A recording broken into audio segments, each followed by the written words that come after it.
Peoples party کے رہنما ناصر شاہ اور مرتضی وہاب میڈیا سے گفتگو کر رہے تھے،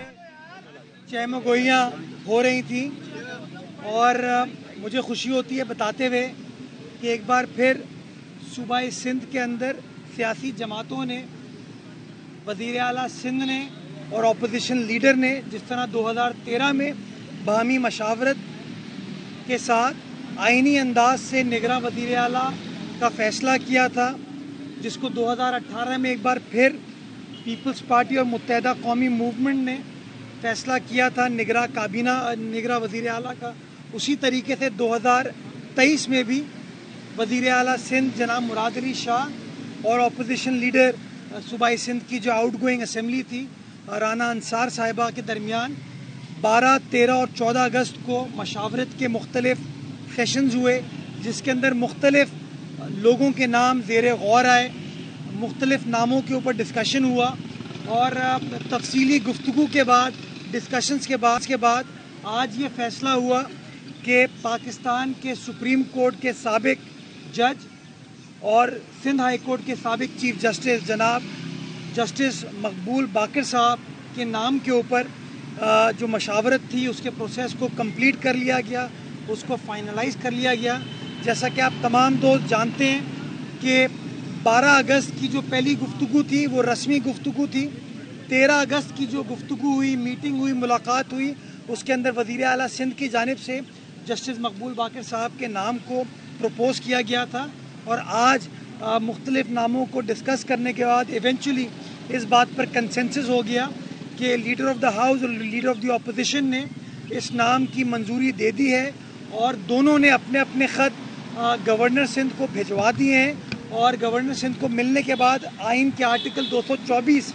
سب آرٹیکل 1 کیپٹل اے کے تحت نگراں وزیر اعلیٰ کا انشاءاللہ نوٹیفیکیشن حکومت سندھ نکال دے گی جیسے گورنر صاحب اس کی فارمل منظوری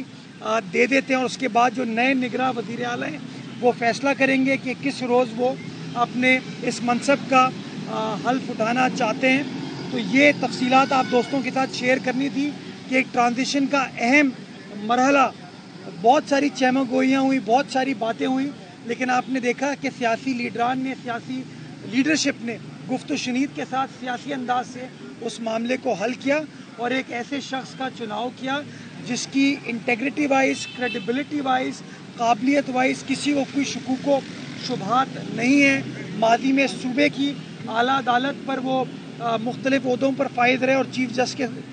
جسٹس کے منصب پر رہے اور ایونچولی پھر سپریم کورٹ کے اندر بھی انہوں نے کئی سال تک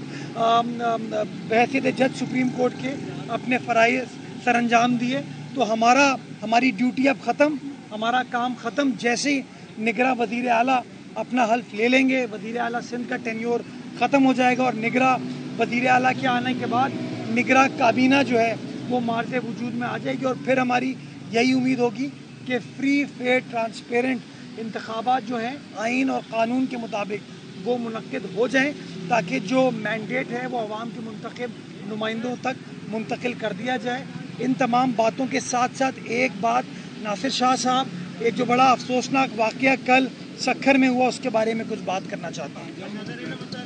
جی، ایک تو اپنا نوٹیفائی کر دیا ہے گورنر صاحب نے بھی، نوٹیفیکیشن بھیج دیا، وہ انہوں نے بھیج دیا ہے۔ دوسرا، کل بہت افسوسناک واقعہ ہوا سکھر میں اور ہمارے سینئر صحافی دوست شہید ہوئے۔ چیئرمین بلاول بھٹو زرداری صاحب نے بھی نوٹس لیا، سی ایم سندھ مراد علی شاہ صاحب نے بھی، اور اب اس کا کوئی نعم البدل تو نہیں ہو سکتا، لیکن ان کی فیملی کی سپورٹ کے لیے چیئرمین صاحب کے خصوصی احکامات تھے۔ سی ایم صاحب نے 1 کروڑ روپیہ ان کے لواحقین کے لیے جو ہے وہ اعلان کیا ہے اور باقی جو ان کے قاتل ہیں ان کے خلاف سخت ایکشن ہو رہا ہے اور وہاں کی ایڈمنسٹریشن جو ہے وہ اس میں دن رات کام کر رہی ہے اور بہت جلد ساری تفصیلات بھی آپ سب کے سامنے لائی جائیں گی۔ میں جاننا چاہوں گا کہ اس وقت حلقہ بندیوں کے حوالے سے پیپلز پارٹی کا کیا اسٹانس ہے کہ حلقہ بندیاں ہوگی نہیں ہوں گی اور اس میں آئینی اور قانونی کیا پیچیدگیاں اور کیا